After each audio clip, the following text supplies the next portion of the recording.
प्रभु जी गाते आते हैं तुझ पास, जीवन जल के प्यास एक ही तो है आस।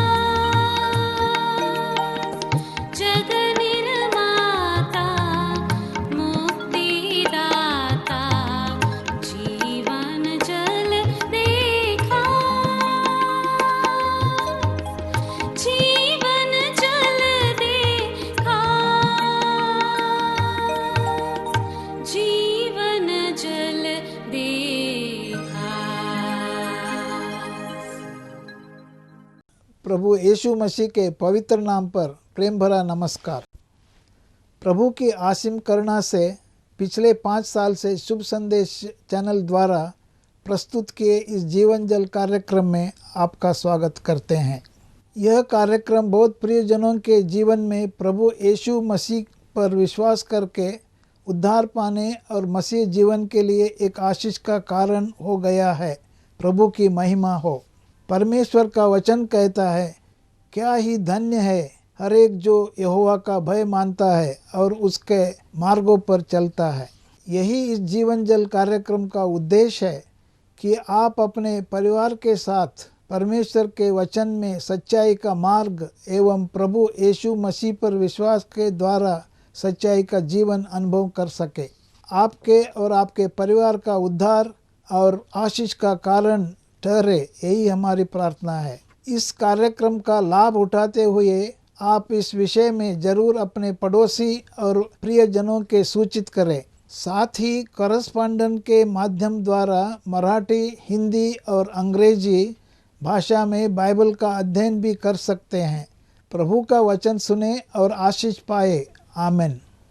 जीवन जल कार्यक्रम देखने वाले सभी दर्शकों को जगत के उद्धारकर्ता प्रभु यीशु मसीह के पवित्र नाम में नमस्कार। यूहन्ना अध्याय 7 और पद 37 में पवित्र शास्त्र वचन में ऐसा लिखा हुआ है, यीशु ने लोगों को पुकार कर कहा, यदि कोई प्यासा हो तो मेरे पास आकर पिए। जो मुझ पर विश्वास करेगा उसके हृदय में से जीवन के जल की नदियाँ बह निकलेगी। क्या आप जीवन में प्यासे हैं या सच्चाई की तलाश में हैं? प्रभु यीशु मसीह आपके प्यास को बुझाना चाहते हैं, आपके सवालों का जवाब देना चाहते हैं। तो आइए आज परमेश्वर के संदेश सुनने से पहले अपने मनों को तैयार करें और इस मधुर संगीत का आनंद उठाइए।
आता है, हर पल जो गुजर जाता वापस नहीं आता है, वापस नहीं आता है।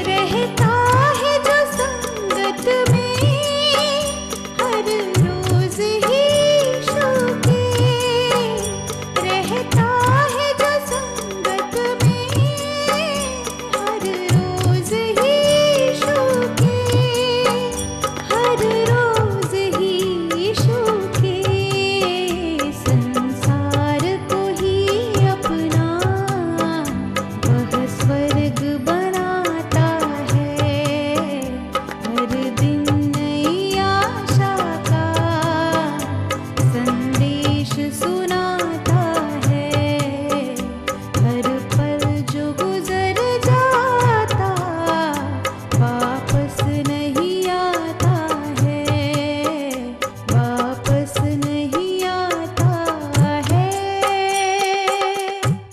आदर और सम्मान हमारे जीविते खुदावंद परमेश्वर को देते हुए, जिसने हमें प्रभु यीशु मसीह के द्वारा प्रेम किया और अपने आप को दे दिया, उसी पवित्र और पावन नाम में जीवन जल के दर्शकों के हर एक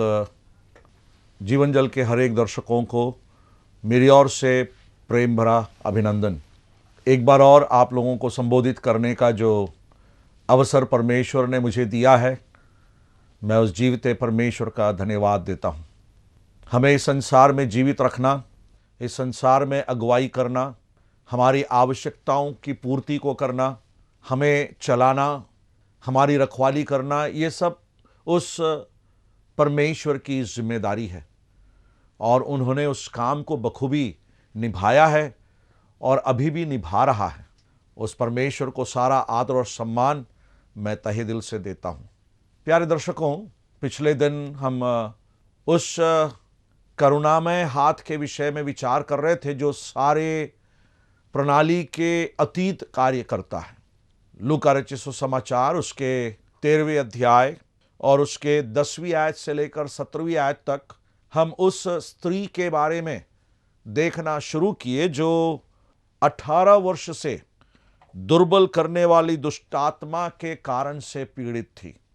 पिछली बार हमने उस अवस्था को देखा और मैंने उस अवस्था का वर्णन करते हुए आज के हमारे समाज के अंदर की जो दुष्टता है, जो बुराइयां हैं, जो परेशानियां हैं, पाप का जो असर है, उन बातों को लेकर मैं चर्चा कर रहा था। और मैंने आपको ये बताया कि कैसे लोग हमारे चारों तरफ निस्सहाय होकर अपने जीवन को बिता रहे हैं और उन्हें हमारी मदद की आवश्यकता है। और जब हम कहते हैं उन्हें हमारी मदद की आवश्यकता है, तो वह तभी होगा जब लोग परमेश्वर के द्वारा तैयार किए गए उस मदद को स्वीकार करने के लिए तैयार हो जाएं। तो मेरे प्यारे मित्र, आज सुबह मैं आपको ये बताना चाहता हूं कि कैसे परमेश्वर अपने पुत्र प्रभु यीशु मसीह के द्वारा हमारे समाज के अंदर, हमारे हृदयों में, हमारे जीवनों में, हमारे इस संसार में किस प्रकार से काम कर सकता है। आइए हम उसी पाठ को देखेंगे। लूका रचित सुसमाचार 13वां अध्याय उसके 10वीं आयत से लेकर 17वीं आयत तक। उसके 12वीं आयत में हम यीशु मसीह के उस प्रतिक्रिया को देखते हैं जब उन्होंने उस स्त्री को देखा। यह स्त्री की हालत क्या है? लिखा है 18 वर्ष से उसे एक दुर्बल करने वाली दुष्ट आत्मा लगी थी और उसके कारण से वो कुबड़ी हो गई थी। संसार में पाप ने मनुष्य को कुबड़ा बना दिया है। जिस ऊंचाई पर उसे चलना है वो चल नहीं पा रहा, जिस स्तर को उसे बनाए रखना है उस स्तर को वो बना नहीं पा रहा है, वो सीधा खड़ा नहीं हो सकता। क्यों? क्योंकि उसके दिल के अंदर वो दुष्टात्मा का कार्य इतना ज्यादा हो गया है, इतना ज्यादा हो गया है कि वह परमेश्वर के उस पवित्रता को अपने जीवन में अनुभव नहीं कर सकता। कुबड़ा है, वो सीधा नहीं खड़ा हो सकता है। परंतु देखिए यहां पर परमेश्वर के कार्य को कैसे परमेश्वर कार्य करता है। उसके 12वीं आयत में हम यूं पढ़ते हैं, यीशु ने उससे देखकर बुलाया और कहा। यीशु ने उससे देखकर बुलाया। प्रभु यीशु मसीह देखता है कि वह देखने वाला परमेश्वर है, वह जानने वाला परमेश्वर है। हमारी अवस्था को वो अच्छी तरह जानता और देखता है। मेरे प्यारों, परमेश्वर सारी बातों को जानता है, परमेश्वर हमारी अवस्था को जानता है, परमेश्वर हमारी अवस्था को देखता है। क्या है हमारी अवस्था? कि हम अपने जीवन में जीवन की बुराइयों के कारण से, पाप के असर के कारण हम कुबड़े हो गए हैं। परमेश्वर के उस स्तर में मैं और आप पहुंच नहीं पा रहे हैं। परमेश्वर उस अवस्था को देखता है। आज जब आप इस कार्यक्रम को देख रहे हैं मेरे प्यारे मित्र, बड़े प्रेम के साथ मैं आपको यह बताना चाहता हूं कि परमेश्वर आपको देख रहा है। और जब वो आपको देख रहा है, वो आपके दिल की अवस्था को देख रहा है, वो आपके हृदय के अंदर के वेदना को देख रहा है, वो आपके हृदय के विचार को देख रहा है। फिर भी वो आपसे प्रेम करता है। प्रेम करता है वो कैसे मालूम? यहां पर लिखा है 12वीं आयत में, यीशु ने उसे देखकर बुलाया, उसे पुकारा। प्रभु यीशु मसीह चाहे तो उस स्त्री को अनदेखा कर सकते हैं, अनदेखी करके वो वहां से निकल सकते हैं, परंतु प्रभु यीशु मसीह ने वैसा कभी नहीं किया और ना वो कर सकते हैं। यह यीशु मसीह का स्वभाव है। उसने देखा और उसने बुलाया। मेरे प्यारे मित्र, आज इस समय मैं आपको यह बताना चाहता हूं कि प्रभु यीशु मसीह की पुकार आज भी आपके पास है। हम कई बार ऐसा सोचते हैं कि मैं परमेश्वर की पुकार को तब सुनूंगा या तब सुनूंगी जब मैं बिल्कुल ठीक हो जाऊंगा या ठीक हो जाऊंगी, जब मैं अच्छा हो जाऊंगा, जब मैं अच्छी हो जाऊंगी, तब परमेश्वर के पास जाना उचित है। नहीं, ऐसे हम अपने जीवन में कभी भी नहीं कर सकते हैं। ऐसा कोई भी लम्हा मेरे और आपके जीवन में नहीं आएगा जहां पर हम अपने आप से अच्छे हो सकते हैं। जब प्रभु यीशु मसीह हमें बुला रहा है तो उसके बुलावे में खासियत यह है कि वो हमें जो अवस्था है, जो परिस्थिति है, जिस हालात में है, उसी हालात में वैसे ही हम यीशु के पास पहुंच जाए। आप समझ रहे हैं उस बात को? वह बुला रहा है, यीशु बुला रहा है। और जब वो बुला रहा है तो उसका बुलाने का तरीका यह है कि वो बड़े प्रेम के साथ बुलाता है। क्रोधित होकर नहीं बुलाता, गुस्से में नहीं बुलाता। भटके हुए इंसान को, उससे दूर गए इंसान को वो बड़े प्रेम से बुलाता है। परमेश्वर के वचन में उसके बुलावे के कई भागों को हम देखते हैं, कई आयतों को देखते हैं। हे सब परिश्रम करने वालों, बोझ से दबे हुए लोगों। तो आपका जीवन जो है आज वो बोझ से दबा हुआ जीवन है, परिश्रम करने वाला जीवन है। आप अपने जीवन में यह सोच रहे हैं कि मैं इतना सब कमा लूंगा, ऐसा सब कर लूंगा तो मैं बहुत अच्छा हो जाऊंगा। नहीं, कदापि नहीं। आप परमेश्वर की दृष्टि में अभी भी कुबड़े हैं। पाप का स्वभाव आपके जीवन को दबा रखा है। हो सकता है आप बहुत अच्छे कमाई कर रहे हैं, हो सकता है आप बड़े दफ्तर के बड़े अफसर हैं, हो सकता है कि आप कोई कॉलेज के प्रोफेसर हैं, हो सकता है आप शायद इंजीनियरिंग के छात्र हैं या मेडिकल के छात्र हैं। आप उस उन्नति की सीढ़ी को चढ़ने की कोशिश कर रहे हैं और एक एक दिन आप ऊंचाइयों पर जाने के लक्ष्य को बनाते हुए आगे बढ़ रहे हैं। आप शायद पायलट होंगे, हवाई जहाज उड़ाने वाले होंगे, कोई भी क्यों ना हो। यदि यीशु मसीह आपके जीवन में नहीं है, अगर यीशु मसीह के बुलावे को आपने स्वीकार नहीं किया है, आप आज भी उस कुबड़े अवस्था में हैं। हम क्या पढ़ते हैं? यीशु मसीह ने देखा और उससे बुलाया और क्या किया? वो कहते हैं, हे नारी, तू अपनी दुर्बलता से छूट गई। हे नारी, तू अपनी दुर्बलता से छूट गई। यह स्त्री कभी भी अपने जीवन में इस प्रकार के सांत्वना के शब्द को नहीं सुनी है। लोग उसे भगा दिए होंगे, लोगों के पास वो मदद के लिए पहुंची होगी, लोगों ने उसे कहा, जा तू यहां से चली जा। वो भी नारी, एक स्त्री।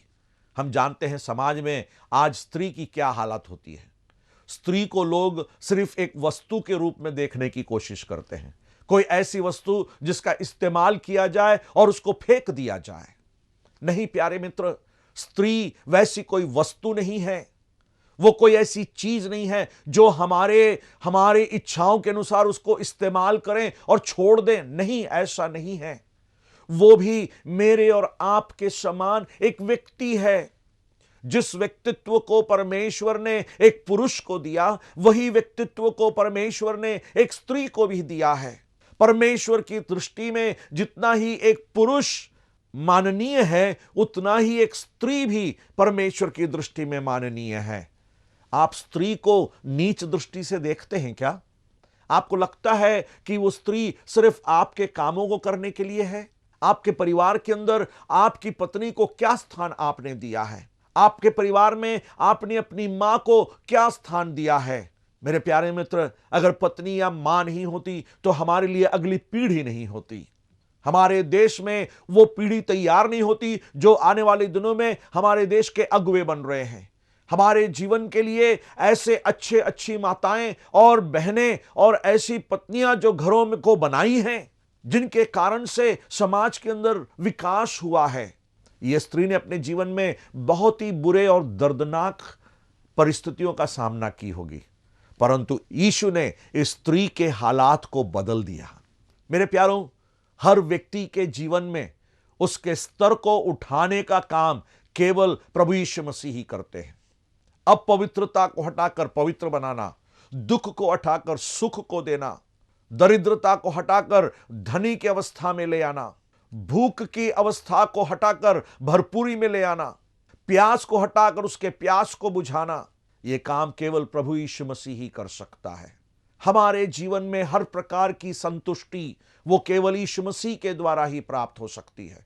और इसलिए संसार में प्रभु यीशु मसीह आए ताकि मनुष्य के स्तर को वो आप ही पहचान पाए। शैतान को मनुष्य को दबाता है, शैतान तो मनुष्य को कुबड़ा बना देता है, और इस स्त्री के साथ यही बात हो रही थी। दुष्ट आत्मा ने उसको ऐसे अवस्था में ले गया कि वो कुबड़ी हो गई। परंतु प्रभु यीशु मसीह क्या कहते हैं? हे नारी, तू अपनी दुर्बलता से छूट गई है। उसकी हालत ऐसे हो गई कि वो दुर्बल हो गई थी। मेरे प्यारे मित्र, मैं आज आपको यह बताना चाहता हूं, परमेश्वर के वचन के अधिकार में होकर, इस बाइबल के अधिकार में होकर, आप अगर यीशु मसीह को नहीं पाए हैं तो आप अपनी निर्बलता में हैं, आप कमजोर हैं, आप कमजोरी की अवस्था में हैं, आप दुर्बल हो गए हैं, अपने आप से खड़े होने की कोई सामर्थ्य नहीं है। वीरता की बात बोलते तो जरूर हैं, परंतु एक बीमारी होती है और आप पलंग पकड़ लेते हैं तो बस आपकी हालात समझ में आ जाती है। तब तक तो आप अपने जीवन के बारे में बहुत घमंड करते हैं। जिस दिन मौत आपके दरवाजे को खटखटाएगी, आप कभी ये नहीं कह पाएंगे, अरे हट जा, मेरे पास बहुत पैसे हैं, कल आ जाना। नहीं, जिस दिन वो आपके द्वार पर खटखटाएगी, वो आपको खोल कर देना होगा और मौत आपको लेकर चली जाएगी। परंतु प्यारे मित्र, यदि आपके जीवन में यह यीशु मसीह है, उसकी पुकार को आपने यदि सुना है, उसके पुकार को यदि आपने स्वीकार किया है, तो परमेश्वर का वचन कहता है, यीशु मसीह स्वयं कहते हैं कि तेरे दुर्बलता से तू छूट गई, तेरे दुर्बलता से तू छूट गई। मेरे प्यारों, आज इस समय आपकी दुर्बलता से छुड़ाने के लिए केवल यह प्रभु यीशु मसीह ही उपस्थित है, या वही उसके योग्य है जो आपकी दुर्बलता को उठा सकता है। मैं और आप यीशु मसीह के कारण उस व्यक्तित्व को प्राप्त करते हैं। परमेश्वर ने अपने पुत्र के द्वारा उस कार्य को मेरे और आपके जीवन में किया है। यदि आप उस कार्य को नहीं अनुभव किए हैं तो आज उस कार्य के अनुभव में प्रवेश कर सकते हैं। प्रभु यीशु मसीह के द्वारा वो कार्य हो सकता है और यीशु मसीह ही केवल उस कार्य को कर सकते हैं। परंतु यीशु मसीह ने उस कार्य को उन लोगों को सौंपा है जो उसके अनुयायी हैं, जो उसके चेले हैं, जो उस पर विश्वास करते हैं। और उनकी जिम्मेदारी यह है कि जगत की ज्योति और जगत के नमक में के रूप में वे इस काम को करें। प्रभु यीशु मसीह ने अपने लोगों को देखकर, अपने चेलों को देखकर यह कहा, तुम जगत की ज्योति हो। प्रभु यीशु मसीह ने अपने चेलों को देखकर कहा कि तुम जगत के नमक हो। ज्योति और नमक के गुणों को हम अच्छी तरह जानते हैं। जहां ज्योति है, जहां प्रकाश है, वहां अंधकार नहीं। प्रकाश में लोग बुराई करने की सोचते नहीं हैं। लोग बुराई करने की सोचते हैं तो वो अंधेरे में करने की सोचते हैं। तो जहां प्रकाश आएगा वहां अंधेरा हट जाता है। आपने देखा होगा कुछ जगहों में जहां पर ईंटा वगैरह, पत्थर वगैरह जमा रहते हैं, वहां पर गीलापन रहता है, और यदि आप उस गीलेपन के स्थान से उस ईंटे को उठा ले तो उसके अंदर से बहुत सारे कीड़े निकलते हैं। वो प्रकाश की ओर दौड़ते हैं, परंतु अंधेरे के स्थान को दौड़कर ढूंढकर उसमें जाकर छिपने की कोशिश करते हैं। आपने देखा होगा वो प्रकाश का सामना नहीं कर सकते हैं। क्यों? क्योंकि उन्होंने अंधेरे में जीवन को बिताकर उस अंधेरे को पसंद करने की कोशिश करते हैं। आपका जीवन अगर यीशु मसीह के बिना है तो मैं आपको स्पष्ट बताना चाहता हूं कि आप अपनी दुर्बलता में हैं, आप अंधेरे में हैं। प्रकाश में आने की जरूरत है, ज्योति में आने की जरूरत है, जहां पर यीशु मसीह आपको देखकर यह कहेगा कि तुम जगत की ज्योति हो। और हम जो जगत की ज्योति बन गए, आप जो जगत की ज्योति बन गए हो, आपकी जिम्मेदारी है कि हमारे अंदर, हमारे समाज में, हमारे देश में, हमारे संसार में जहां हम रहते हैं, दुनिया के किसी भी मुल्क में हम क्यों ना रहते हों, मेरी और आपकी जिम्मेदारी है कि लोगों को उनकी निर्बलताओं को समझाएं, लोगों को उनके पाप की अवस्था के बारे में समझाएं, और वो प्रकाश जो यीशु मसीह है, वो ज्योति जो यीशु मसीह है, उनको उसकी ओर ले आएं। प्रभु यीशु मसीह ने यह भी कहा कि तुम जगत के नमक हो। नमक के स्वभाव को हम जानते हैं, उसकी खूबियों को जानते हैं। नमक स्वाद को बढ़ाता है, नमक प्यास को बढ़ाता है, नमक चीजों को सड़ने से बचाता है। मेरे प्यारों, एक बात मैं स्पष्ट बता दूं, आप जो यीशु मसीह के चेले हैं, आपने यदि यीशु मसीह पर विश्वास किया, आप अगर यीशु मसीह को अपने जीवन में उद्धारकर्ता और प्रभु होकर ग्रहण किए हैं, आपका जीवन नमक के समान इस संसार में कार्य कर रहा है। नमक के समान रहकर इस संसार को नष्ट होने से आप बचा रहे हैं।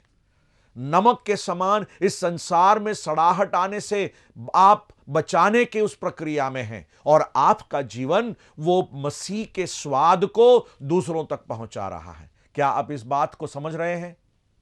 प्रभु यीशु मसीह जो काम कर रहे हैं, प्रभु यीशु मसीह जो अपने कार्य में लगे हुए हैं, वो उन लोगों के द्वारा ही करा सकता है जो जगत के ज्योति और जगत के नमक हैं।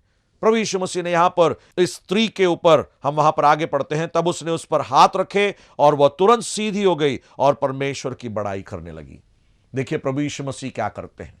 प्रभु यीशु मसीह के स्पर्श ने उस स्त्री को सीधा कर दिया, उसके निर्बलता को दूर कर दिया, उसके कुबड़ेपन को दूर कर दिया। आज इस समय आपको इस यीशु मसीह के स्पर्श की आवश्यकता है। छू लिया, छू लिया, यीशु ने छू लिया। आपके जीवन की निर्बलता को यीशु ने छुआ और आप अपने कुबड़ेपन से सीधे हो सकते हैं।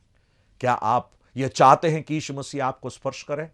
या यीशु मसीह का स्पर्श हम उस कलवरी के क्रूस पर देखते हैं। यीशु मसीह के छुए जाने का अनुभव हम उस कलवरी के पास अनुभव कर सकते हैं, जहां पर यीशु मसीह बलिदान हो गया, मारा गया, वह गाड़ा गया, तीसरे दिन मृतकों में से जी उठा, और आज भी वह जीवित है। और उसका एक स्पर्श आपके जीवन में काफी है, जहां पर आप अपनी निर्बलता से छूट सकते हैं। दूसरे शब्दों में, पापों से मुक्ति को आप अनुभव कर सकते हैं। क्या आप आज उसके लिए तैयार हैं कि उस यीशु मसीह को आप अपने जीवन में स्वीकार कर लें? वह यीशु मसीह आपके लिए मुआ है। यीशु सलीब पर मुआ, तेरे लिए, मेरे लिए, कैसा महान दुख सहा, तेरे लिए, मेरे लिए। यीशु मसीह क्रूस पर, सलीब पर आपके लिए और मेरे लिए बलिदान हो गया, ताकि उसके मारे जाने से मैं और आप चंगे हो जाएं। मेरे जीवन में उस चंगाई को मैंने अनुभव किया प्यारे मित्र। कई साल पहले उस यीशु मसीह को अपने जीवन में उद्धारकर्ता और प्रभु होकर ग्रहण करने का अनुभव, क्या प्यारा अनुभव। मैं अपने जीवन में आज धन्य इसलिए हूं क्योंकि यीशु ने मेरे अपराधों को क्षमा कर पापों को ढांप दिया है। मेरी निर्बलता को उसने हटा दिया है, मेरे कुबड़ेपन को हटा दिया और उसने मुझे सीधा खड़ा कर दिया है। उसके स्पर्श को, उसके छुए जाने को मैंने अनुभव किया। आज वो आपको भी छूना चाहता है। क्या आप उसके छुए जाने के लिए अपने जीवन को समर्पित करेंगे? वो कहता है मैं तुझे छूना चाहता हूं। प्रभु यीशु मसीह कहते हैं मैं तुझे छूना चाहता हूं। आप कहेंगे हे प्रभु मुझे जरा छूइए, प्रभु जी मुझे जरा स्पर्श कीजिए। मैं अपने जीवन में उस कुबड़ेपन से बचकर सीधा खड़ा होना चाहता हूं, अपनी निर्बलता से निकलकर बलवंत होना चाहता हूं। क्या आप उसके लिए तैयार हैं? हम अपनी आंखों को बंद करें और प्रभु से प्रार्थना करें। परमेश्वर पिता, हम धन्यवाद देते हैं आपके संदेश के लिए। हमारी निर्बलता को बलवंत में बदलने के लिए, हमारे निर्बलता को सामर्थ्य में बदलने के लिए, हमारे कमजोरी को हटाकर ताकत देने के लिए आप आज भी हमारे जीवनों को छू सकते हैं, इसलिए धन्यवाद। आज मेरे इन श्रोताओं के लिए प्रार्थना करता हूं, इन दर्शकों के लिए प्रार्थना करता हूं, हर एक भाई बहन आपके उस स्पर्श को जरा अनुभव करने पाए, आपके उस छुए जाने को वो अनुभव करने पाए। और इसी समय जब हम प्रार्थना कर रहे हैं, मेहरबान परमेश्वर, जो दुखी है, निराश हैं, जो पाप की बीमारी से ग्रस्त हैं, हो प्रभु जी आप उन्हें छूइए प्रभु, और उनके जीवन की तकलीफों को आप दूर कीजिए। ये मेरी प्रार्थना है। आप सहायता कर अपने हृदय में यीशु मसीह को, आपको उद्धारकर्ता और प्रभु होकर ग्रहण करने का अनुग्रह दे। हमारी प्रार्थना को आपने सुनी, धन्यवाद।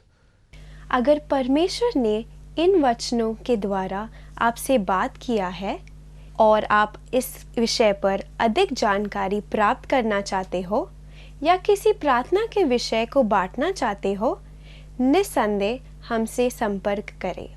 हमारा पता Jeevan Jal, Nav Bhavna building, 422 SVS road, post box number 19161, Prabha Devi, Mumbai 400025। प्रार्थना एवं मुफ्त बाइबल कॉरेस्पॉन्डेंस के लिए हमें संपर्क करें। अपना नाम और पूरा पता तुरंत SMS करें। Mobile number 7710065115। Email ID gospelbroadcast@yahoo.com। Web address www.lwgb.org। YouTube जीवन जल TV @YouTube। जीवन जल कार्यक्रम को हर सोमवार शाम 6:30 बजे, हर बुधवार शाम 6:30 बजे और शनिवार रात 9 बजे इसी चैनल पर आप देख सकते हैं। धन्यवाद।